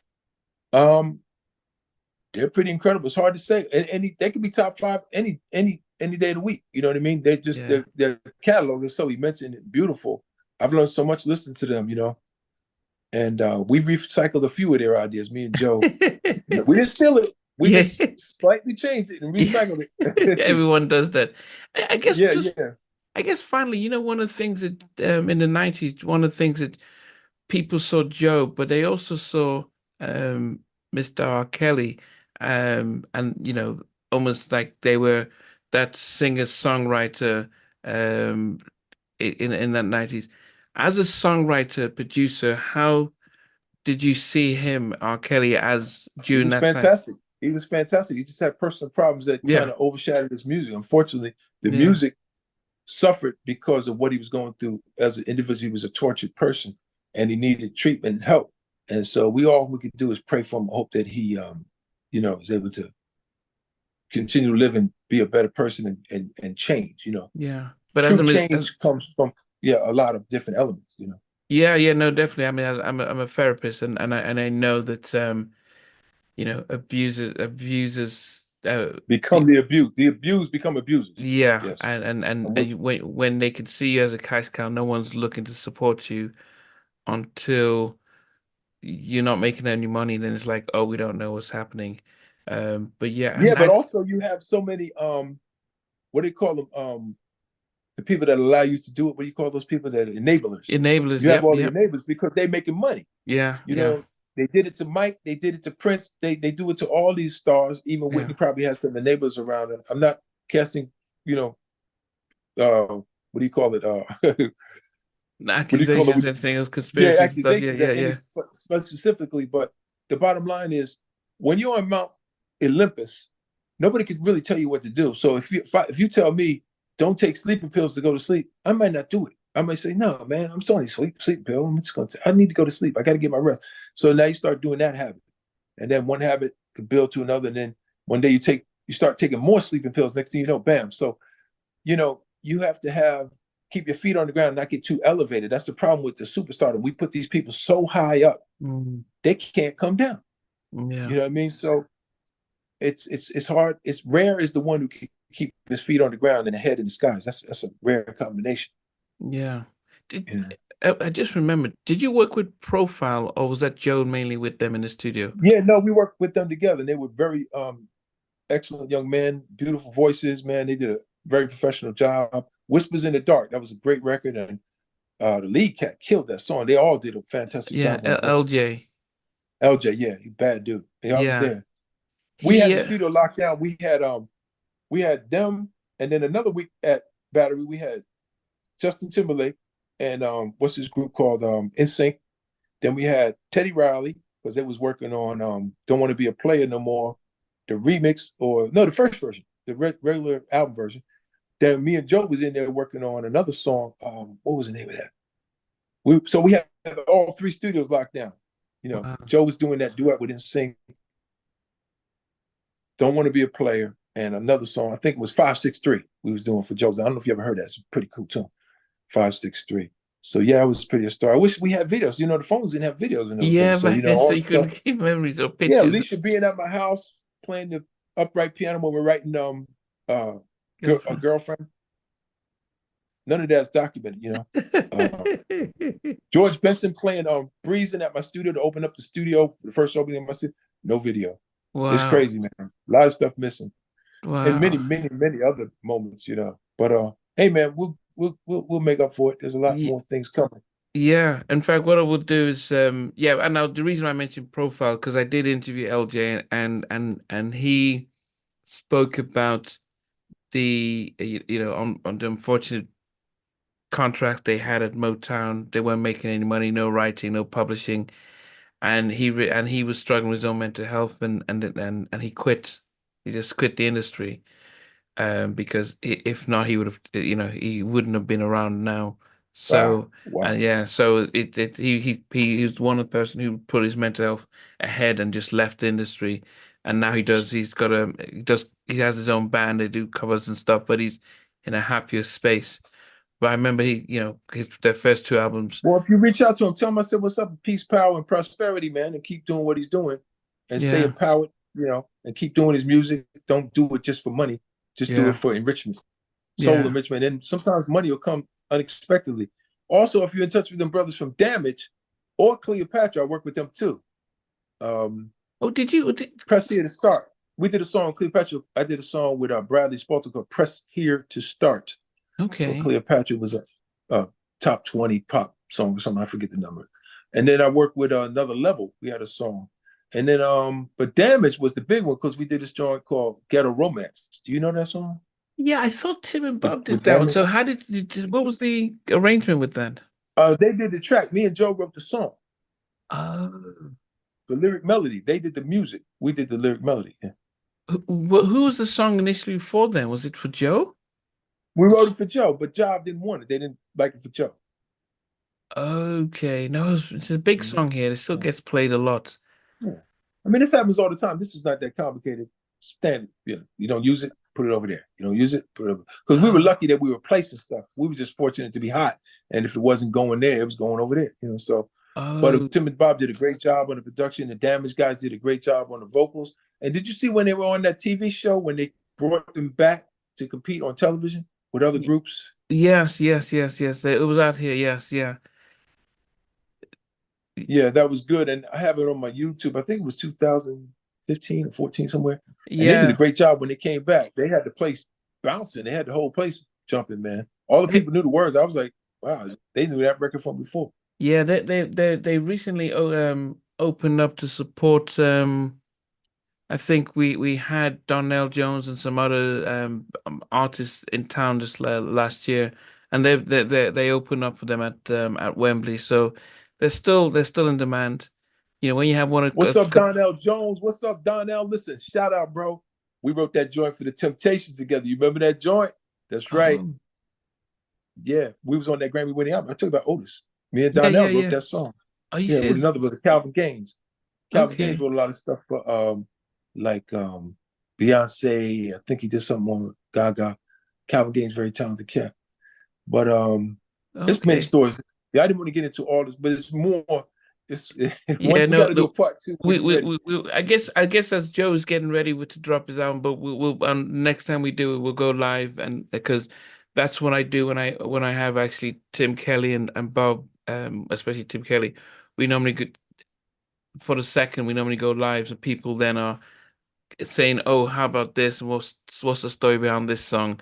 So this is Yeah, pre-recorded, yeah. They had but the thong song. That was a big one too with the sample thong yeah, song. yeah, yeah, Yeah, that yeah. was great stuff. Yeah. Yeah. Okay, but it's been great. At least we were able to manage to get through the sort of the main parts, which is more sort of the journey and things, and then definitely we'll prearrange a part two, which will be a live interview, which will allow the viewers to be able to ask questions around certain Oh songs yeah, and production that's good. and and Yeah, and things like maybe I'll that. get a stand for my phone and charge Yeah, my battery at it becomes a lot easier it. for you to balance and stuff like that. But Hey man, yeah. who knew? You know what I'm saying? I do. Yeah, I've done a few of these, but never did them right. So you're going to get me on track to be more of a podcast professional. yeah, You but know, I spend too especially if much you're, time in the studio. yeah, no, especially when you go live, there'll be a lot of, it'll be a lot, as I said, I'm actually, I'm on vacation and I don't get finished until September. It's just I've been work, I think prior to July, I was just doing 2 or 3 interviews a day, and I work full time as a therapist. So I needed a sort of mental break, so I just cut off everything. But our good Wow. friend Norm got in touch and says, "Hey, I've just met a friend of He's a mine." good guy, man. Thank you, Norm, for bringing us together, man. I like you being the Yeah, bridge builder in this case. yeah, And no, Okoye, no, that's the proper pronunciation, right? Okoye? Okoye, yes, that's correct. Yeah, Yeah, yeah. Beautiful name. Hey, listen, man. Pleasure being a guest on your wonderful show. Keep spreading knowledge, information about this beautiful music known as R&B and other forms. And we need this communication because you're documenting the history of a beautiful art form that sometimes gets pushed to the side. yeah, definitely.